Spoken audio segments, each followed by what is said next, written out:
सर्व समर्पण, सर्व शब्द लगा हुआ है, तन मन प्राण एक एक वृत्ति केवल अपने शरण की तरफ। यहां सर्व समर्पण नहीं होता, समर्पण होता है पर सर्व समर्पण नहीं होता।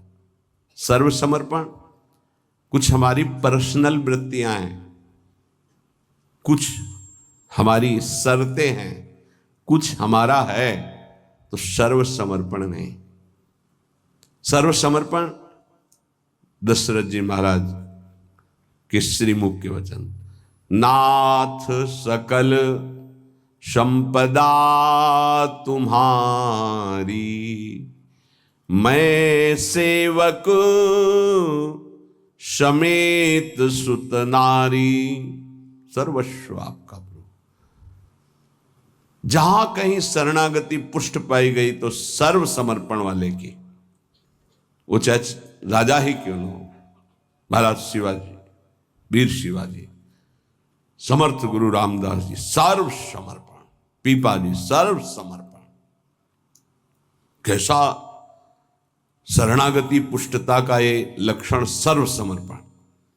पीपा जी महाराज राजभाव में अपने सब राज वैभव के साथ गुरुदेव श्री रामानंदाचार्य जी के, तो वहां तो पार्षद खड़े रहते थे, सहज में ऐसे थोड़ी मिल सकते हैं। आप जाके प्रार्थना की, कह दो कि महाराज पीपा जी आए हैं और स्वामी जी के चरणों के दर्शन करना चाहते हैं, जाके सूचना दी, जाके कह दो कि हाँ राजा महाराजाओं की कोई आवश्यकता नहीं। स्वामी जी साक्षात भगवान का स्वरूप रामानंदाचार्य जी आए और उनका महाराज का आदेश है कि हाँ किसी राजा महाराजा की जरूरत नहीं। तो उनको लगा मेरे से कोई गलती हो गई।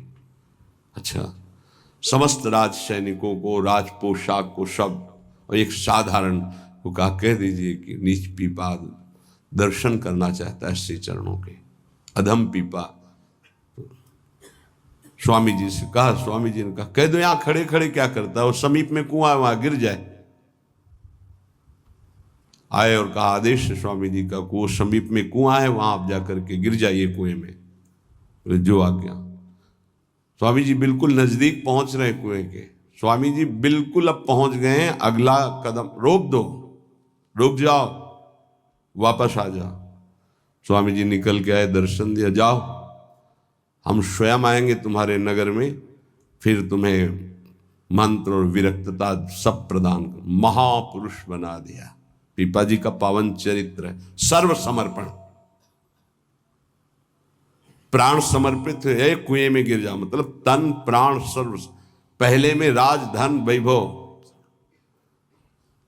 बड़ा शरणागति का महामहिम स्वरूप है। ये समर्पणता तो हम दिखाते हैं, लेकिन सर्व समर्पणता नहीं।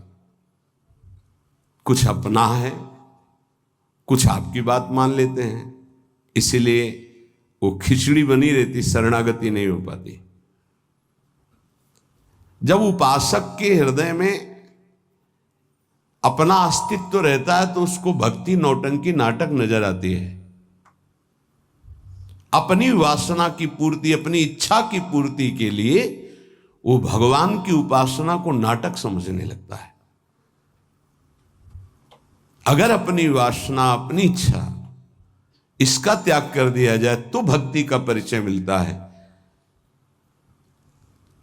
प्रायः बड़े बड़े महाभागवतों के घर वाले ही, परिवार वाले ही उनको नहीं समझ पाए और उनका तिरस्कार करें। इस बात के लिए वो जैसा चाहते हैं वैसा आप चलिए, उनको जितना पसंद है आप कीजिए। जैसे कुछ भक्तों को कि हमको पूरी रज लगाना पसंद नहीं, बस हल्का सा तिलक लगा लीजिए, क्योंकि आपने गुरुमंत्र लिया इसलिए तिलक लगा लीजिए। ये जरूरी है पूरा मुंह में थोपना, क्योंकि तुम्हारी दृष्टि नहीं है ना, तुम रज पसंद नहीं करते, गाल गोरे पसंद करते हो। ये पसंद कर, ये चमड़ी कब तक रहेगी, नष्ट हो जाएगी, न तुम्हारी रहेगी ना जिसकी देख रहे हो उसकी रहेगी। पतन हो जाएगा। जिन जिन भक्तों का विरोध किया उनका पतन हो गया। ये सर्व समर्पण